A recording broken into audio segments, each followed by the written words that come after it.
Mais voici, touche-moi, mais voici le secret, transforme-moi, le secret, oriente-moi, le secret. Et bienvenue dans notre émission de ce jour.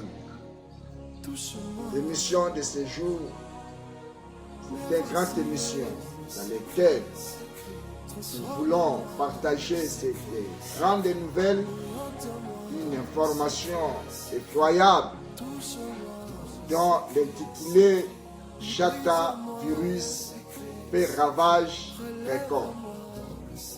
En tout cas, vraiment, il est vrai que nous devions quand même parler de ces grands virus. Et j'aimerais mieux qu'avant que nous puissions quand même l'aborder, il serait quand même préférable que vous puissiez s'abonner, partager et liker cette nouvelle afin que cela puisse atteindre toutes les personnes. Parce que nous tous, nous sommes en péril devant ces grands virus qui ravagent, qui déciment, qui déstabilisent, qui est la cause, la ruine même de notre existence ici-bas sur la terre. Et je pense qu'il est temps pour toi et moi, nous puissions quand même en profiter, en connaître plus les conséquences de ces grands virus qui apportent nos parents, nos femmes, nos enfants, nos frères et nos sœurs, qui aujourd'hui n'épargnent personne. Et je pense qu'il est vraiment très important que nous puissions quand même en parler de ces grands virus qui a décimé des familles, éradiqué l'existence des générations. Et ce virus Chata, donc c'est un virus mortel qui ravage, qui détruit tout. Et en parlant de ce virus Chata, là par là on atteint directement dans ses racines hébraïques.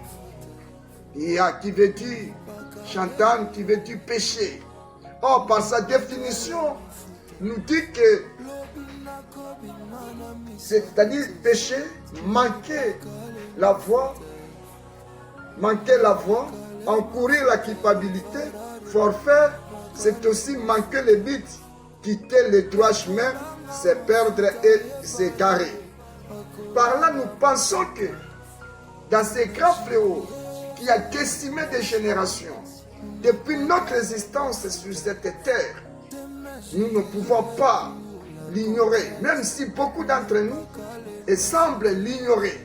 Mais pourtant, c'est un virus que nous devons prendre avec beaucoup de considération, car cela a détruit des milliers de familles, séparé des amitiés, causé des faillites dans des sociétés et causé des ruines dans nos États. Et nous pensons qu'il est temps pour toi et moi, nous puissions quand même en parler de ces grands virus qui est Chata. Alors dans ces cas, je pense qu'il est temps que tu prennes conscience de l'évolution des choses, de cet état des choses, de la gravité de la situation.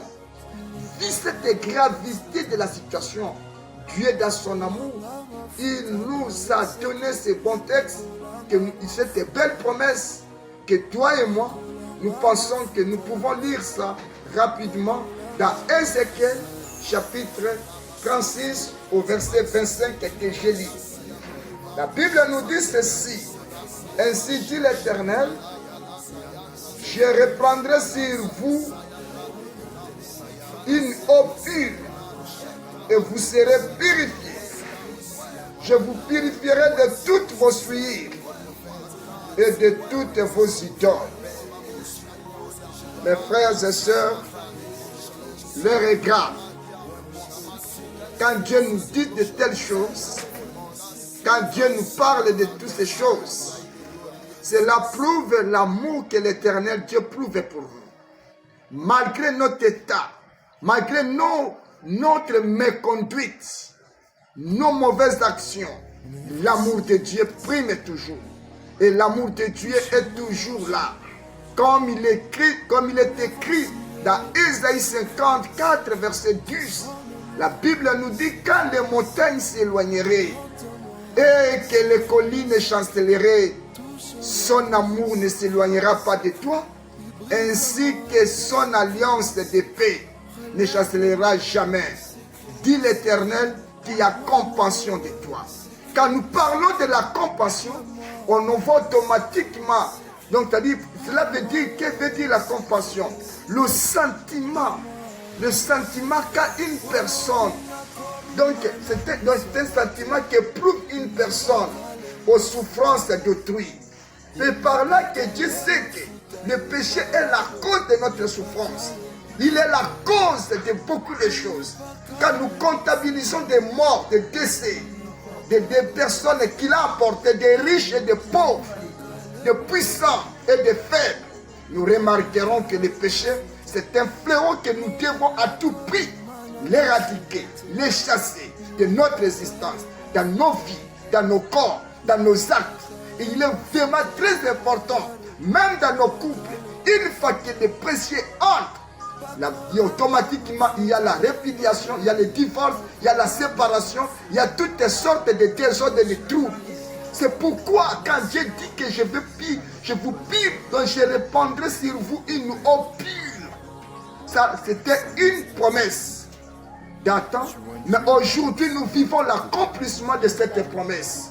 Et la promesse que Dieu, pour réaliser cette promesse, nous remarquons, donc nous voyons, nous lisons dans Jean, chapitre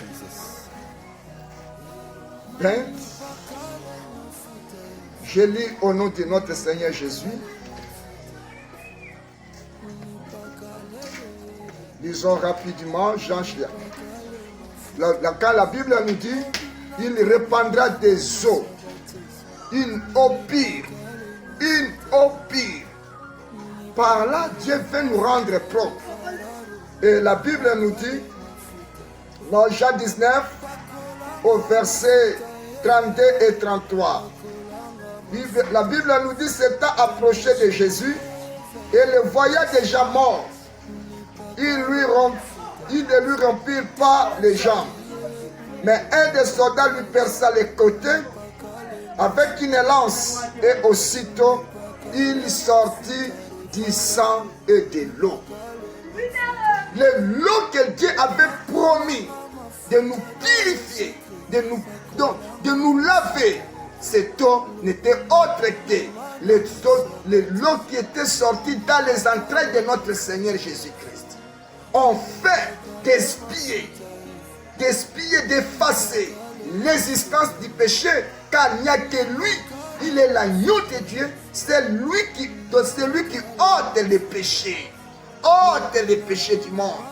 Mon frère et soeur, quand Dieu a réalisé déjà sa promesse, à toi qui m'écoutes, à toi qui me suis, écoute la bonne nouvelle de Dieu. La bonne nouvelle, ça c'est le vœu de son cœur, le vœu du cœur de Dieu.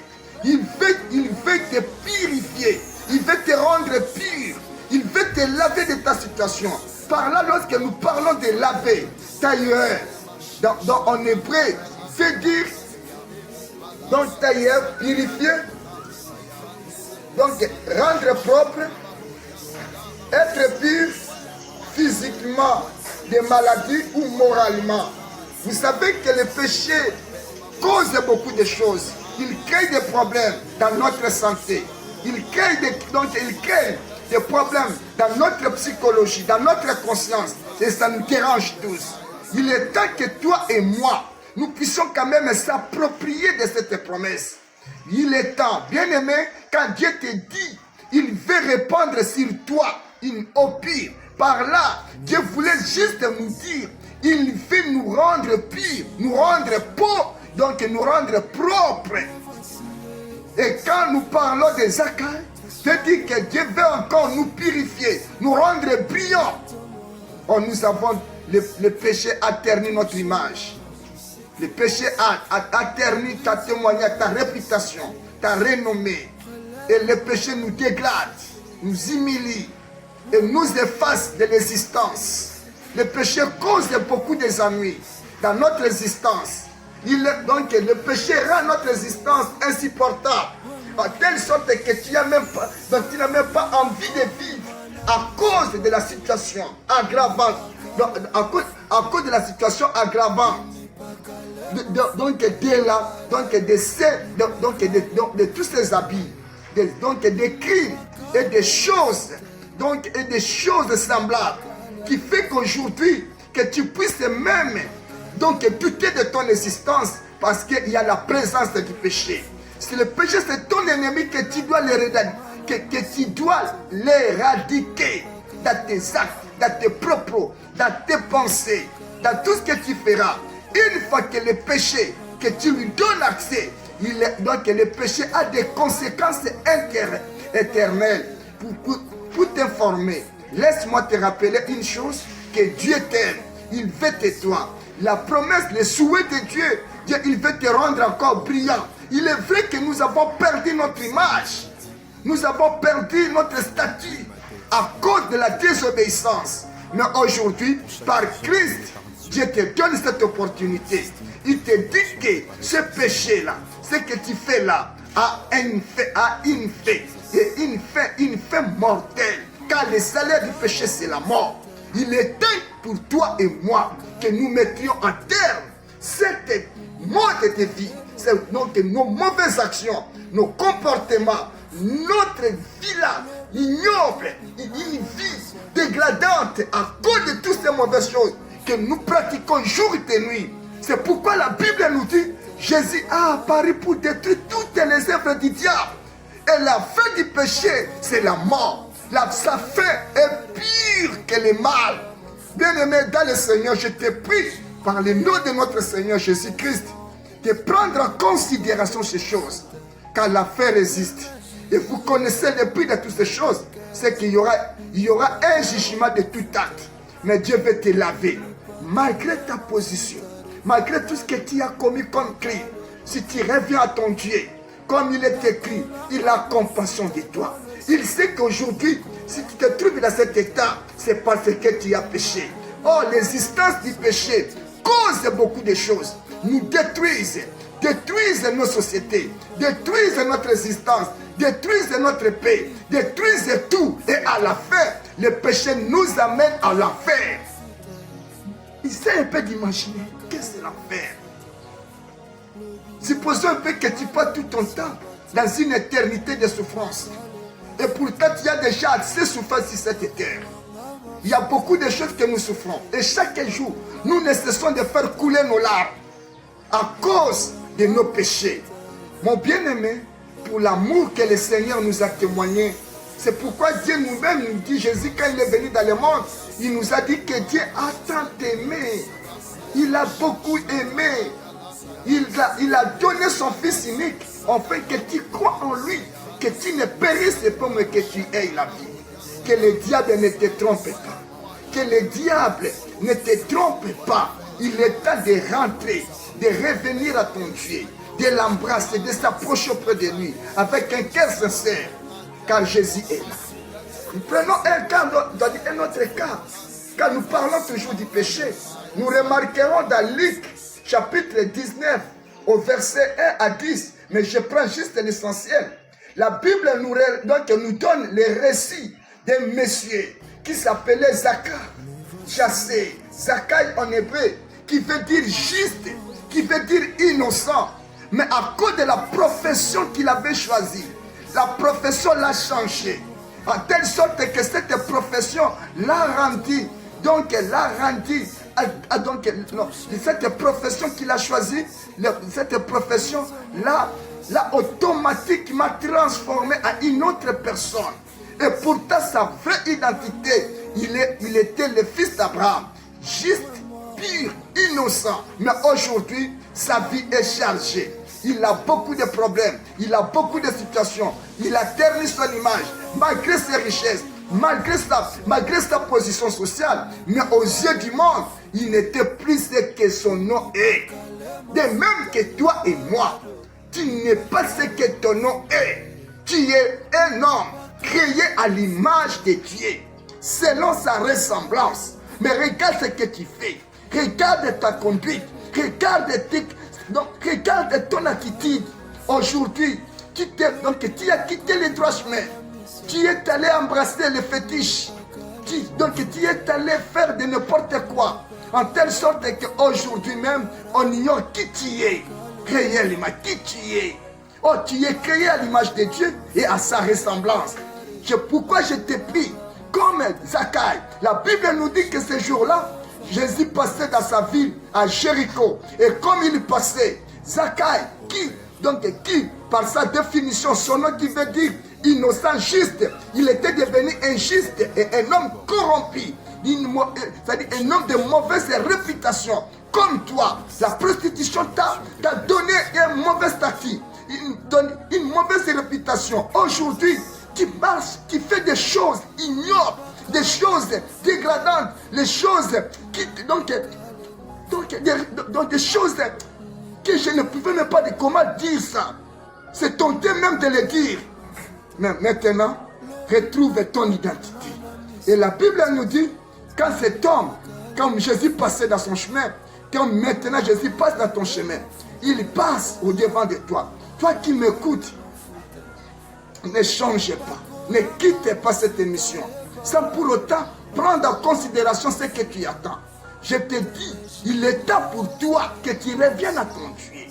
Car Dieu te donne cette occasion pour que tu rentres chez lui.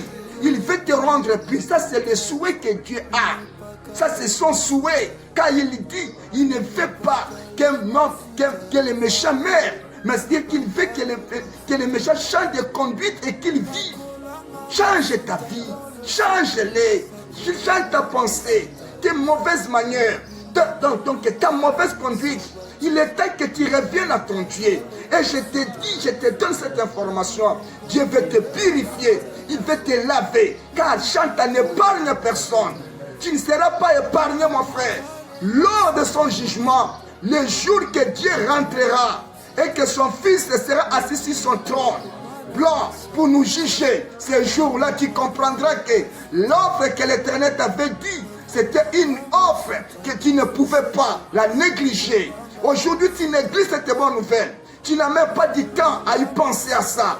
Pense à ton éternité. Pense là où tu demeureras éternellement. Car notre existence sur cette terre n'est qu'une existence éphémère. Toutes les richesses que tu procures, toute la gloire que tu as, n'est qu'une vanité. N'apportera rien. Dis-moi, qui parmi les riches, on l'a enterré avec ses biens, avec ses billets de banque, avec ses maisons, ou avec tous ses or, tout ce qui est du précieux qu'il possède. Tu iras seul. C'est tes œuvres qui te souffrent. Et que pratiques-tu? Que fais-tu dans la vie? Quelle est ta conduite? Quelle est ta marche? Alors Dieu, la Bible nous dit, comme Jésus passait, et l'homme voulait découvrir qui était Jésus. Jésus s'arrêta juste à côté. Il va laisser dire à la Zachaï, il te connaît par ton nom. Jésus te connaît. Même si les gens t'ignorent, mais je te dis que Jésus te connaît. Il sait qui tu es. Il sait parce que c'est lui qui t'a formé. C'est lui qui t'a créé. Il veut te rendre pur. Même si physiquement tu es malade. Parce que tu as commis des crimes. Aujourd'hui, tu te trouves malade, même dans un lit d'hôpital. Je te prie, par le nom de notre Seigneur Jésus, il te connaît. À toi seulement de croire à lui et de répondre à son appel. Car il est là, à côté de toi, pour te donner la vie, pour te donner la guérison, pour te donner la santé, pour restaurer tout ce qui a été détruit dans ta vie. Et Jésus est là. Et la Bible nous dit Lazare, il dit Zachaï, hâte-toi de descendre. Peut-être ton opinion est trop élevée. Tu penses que c'est toi qui as toute la connaissance. Oh, je te dis, oh, tu ne sais rien. Tu ne sais pas ce que tu fais. Tu finiras par mourir.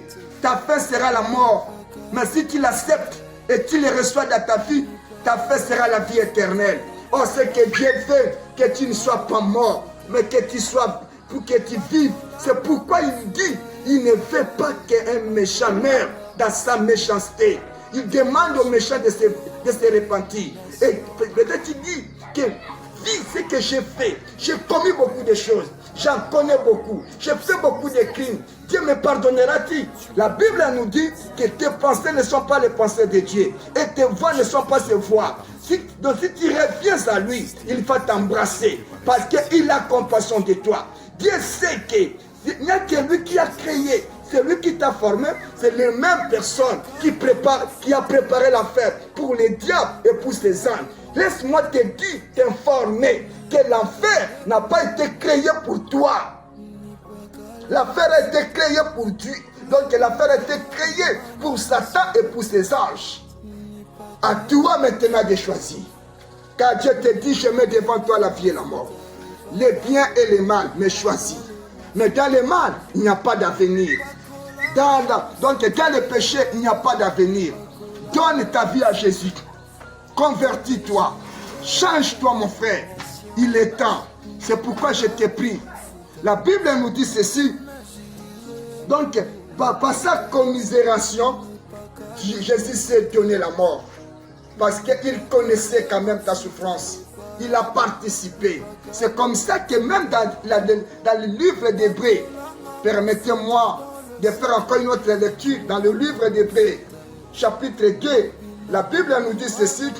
Ainsi donc, puisque les enfants participent au sang et à la chair, il a également participé lui-même, afin que par la mort, il anéantisse celui qui a la puissance de la mort, c'est-à-dire le diable. Et aussi, et qu'il délivra tous ceux qui, par la crainte de la mort, étaient toute leur vie retenus dans la servitude. Peut-être tu te dis que, en tout cas, vraiment, si j'ose me décider aujourd'hui, quitter cette vie, quitter la magie, quitter le fétiche, je ne vivrai pas. On va me tuer. C'est comme ça que le diable t'enforce de plus en plus à commettre des choses, à commettre des péchés, parce que tu as peur de la mort, tu as peur de mourir. Mais Jésus dit, celui qui croit à lui a la vie éternelle. Si tu le crois, donc tu as la vie. Et la vie que Jésus te donne est une vie éternelle et une vie dans l'abondance. Oh, il nous dit clairement que le diable ne vient que pour te dérober. Il veut dérober tout ce que Dieu t'avait donné. Il veut te voler ta vraie vie, ta vraie identité, ta vraie personnalité, ta vraie nature. Maintenant, il veut te donner les siens. Aujourd'hui, débarrasse-toi. Comme ce fut le cas de Zachaï. Quand Jésus lui a dit que hâte-toi de descendre. Et la Bible nous dit, il est réussi avec joie. Je te dis qu'aujourd'hui, la même parole que tu attends maintenant t'appelle à donner ton cœur à Jésus, à lui donner ta vie, à lui ouvrir ton cœur. Si tu lui ouvres ton cœur, il va entrer. Tu marcheras avec lui et lui avec toi. Et tu auras une paix et tu auras la réconciliation et tu auras la... Bien-aimé, permettez-moi, si nous prenons le cas de Sodome et de Gomorrhe, quand quand Lot parlait à ses gens de quitter sa ville, donc la Bible nous dit, ces gens pensaient qu'ils plaisantaient. Ça, ce n'est pas de la plaisanterie, mais ce sont des réels. Chata, c'est un donc péché, par sa définition en hébreu, veut dire c'est un virus qui n'épargne personne. Il n'épargne pas les rois, il n'épargne pas les riches, il n'épargne pas les petits ni les enfants. Laissez des veuves en grand nombre. Si nous faisons des statistiques dans nos cimetières, des villes, des villages, partout ailleurs, il y a partout des cadavres. Son passage, il n'a laissé que les dettes, des pleurs, des douleurs, l'amertume, les soucis, toutes les choses et des blessures. Je te dis qu'aujourd'hui, quitte cette vie que tu mènes. Sors de là. Sors, quitte. Laisse cette vie. Accepte l'offre que Dieu te donne. La Bible nous dit qu'il t'a beaucoup aimé et il a donné son fils. Crois en son fils, accepte-le dans ta vie et tu auras une vie sobre. Même si tu es malade, il va te purifier, il va te laver, il va te rendre brillant. La vie de ce monsieur il était mal réputé. Aujourd'hui, tu as perdu ta personnalité, mais Jésus te rendra. Il veut te donner un sens, il veut te donner ta vraie identité. Que tu reviennes un véritable enfant de Dieu. Acceptes-tu Accepte l'offre que Dieu te donne. Je te prie, mon frère, donne ce message à toutes les personnes. J'attends les virus mortels qui causent des dégâts, qui met en ruine des familles. Ce virus te tue jusqu'à ce jour. Si ce virus a éradiqué de la carte le pays de Sodome et de Gomorrhe, dans ce virus a décimé des générations. Il est la cause de nos plaies. Il est temps pour toi et moi que nous revenions à notre Dieu, il veut nous purifier par le sang de son Fils et par l'eau qui est sortie dans les entrailles de son Fils par sa mort. Jésus veut te rendre pire. Il veut te donner cette vie. Il veut encore te rendre brillant. Peut-être que tu ne comprends rien. Tu vois que ces messieurs, donc la Bible nous dit qui part aujourd'hui, qui consulte des marabouts en marabouts parce que tu as peur de mourir. On les consultants, tu t'enfonces de plus en plus dans le mal. Sors, quitte, débarrasse-toi de chez eux. Reviens à ton Dieu, accepte-le dans ton cœur, donne-lui ta vie et il te donnera la paix, la joie. Si tu as aimé ça, laisse-moi te dire, pour clôturer notre intervention de ce jour, j'aimerais mieux que tu lises attentivement cette parole que nous lisons dans Hébreu, cet appel que Dieu nous fait dans le livre d'Hébreu 10, au verset 19 jusqu'au verset 21 que je lis. La Bible nous dit ceci. La Bible nous dit, permettez, la Bible nous dit, ainsi donc, frères, puisque nous avons au moyen du sang de Jésus-Christ une libre entrée dans le sanctuaire, et par la route nouvelle et vivante qu'il a inaugurée pour nous au travers du voile, c'est-à-dire de sa chair, c'est-à-dire de sa mort. Et puisque nous avons un souverain sacrificateur établi sur la maison de Dieu, approchons-nous avec un cœur sincère, dans la plénitude de la foi, les cœurs purifiés d'une mauvaise conscience et le corps lavé d'une eau pure. Et Hébreu, chapitre 2, permettez, le verset, le dernier, la Bible nous dit, tu sais, non, pardon, je lis, Hébreu, la Bible nous dit, car au verset 16, et la Bible nous dit, et qui délivra tous ceux qui par la crainte de la mort étaient toute leur vie retenus dans la servitude. Car assurément, ce n'est pas à des anges qu'il vient en aide, mais c'est à postérité d'Abraham. En conséquence, il a dû être rendu semblable à toutes choses à ses frères, et qu'il fit un souverain sacrificateur miséricordieux et fidèle dans le service de Dieu pour faire l'expiation de ses péchés. Car, ayant été tenté lui-même dans ce qu'il a souffert, il peut secourir ceux qui sont tentés. Mon frère, regarde l'amour que Jésus nous a fait. Regarde cet amour, il a participé. Je vous ai dit que compassion veut dire, c'est un sentiment qui nous fait partager la souffrance d'autrui. Jésus a partagé, il a été tenté comme toi. Et il est prêt de te délivrer. Il est prêt de te guérir. Il est prêt de te sauver. Il est prêt. Accepte-le. Accepte Jésus. Donne ton cœur à Christ. Ouvre ton cœur. Ne lui ferme pas ton cœur. Car la Bible nous dit qu'aujourd'hui, peut-être tu diras, j'ai encore du temps. Je dois encore penser à cela. Permettez-moi, laisse-moi te dire, aujourd'hui c'est ton jour. Car la Bible nous dit que tu ne sais pas ce qui arrivera demain. Et le jour passé, j'ai regardé dans une vidéo une dame, lors des attaques du 11 septembre aux États-Unis, cette femme qui était grosse, il a pris même le testomètre pour essayer un peu de tester sa grossesse. Elle a informé son mari. Elle a même dit à la dame, à la dame du boutique que non, on se revoit demain. parce qu'elle avait l'habitude d'acheter quand même son petit déjeuner dans cette maison-là. Mais ce jour-là, il ne savait pas ce qui allait s'attendre. Toi aussi, je te dis, il est temps pour toi de te convertir. Oh mon bien-aimé, il est temps. Donne ta vie à Jésus.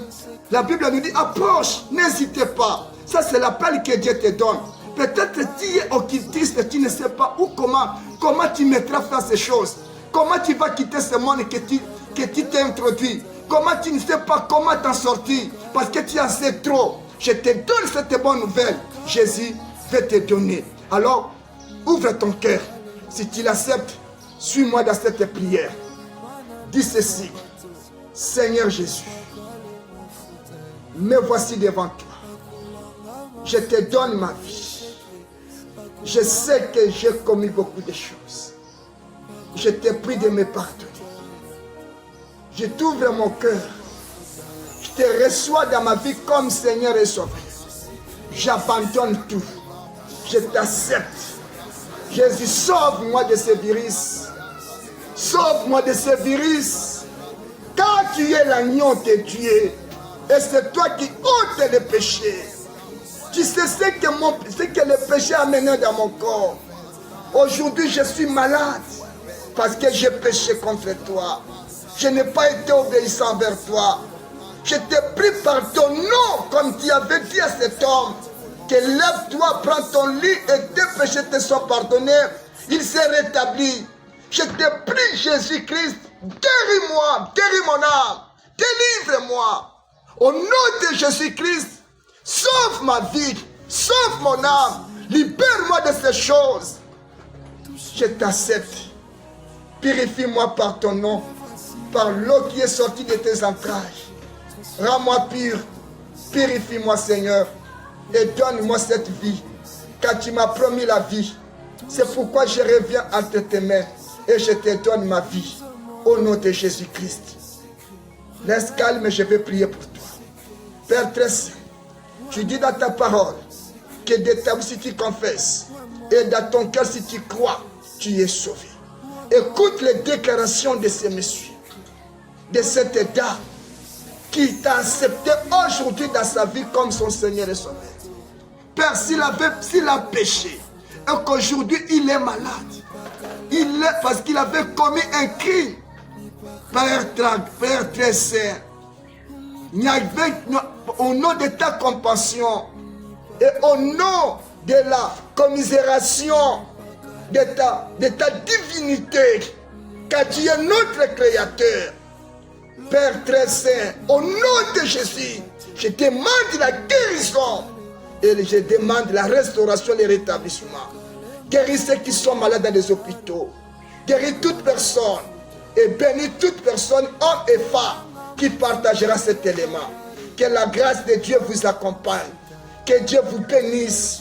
Que Dieu vous purifie de son nom. Que son sang vous purifie et que son sang vous justifie de toute accusation. Là où on l'accuse, Seigneur, pour avoir commis un crime, quand tu dis que toi, tu as effacé l'acte, Seigneur, efface tout acte, toute condamnation, au nom de Jésus-Christ, qu'il soit libre par ton nom, que nous avons ainsi prié. Amen.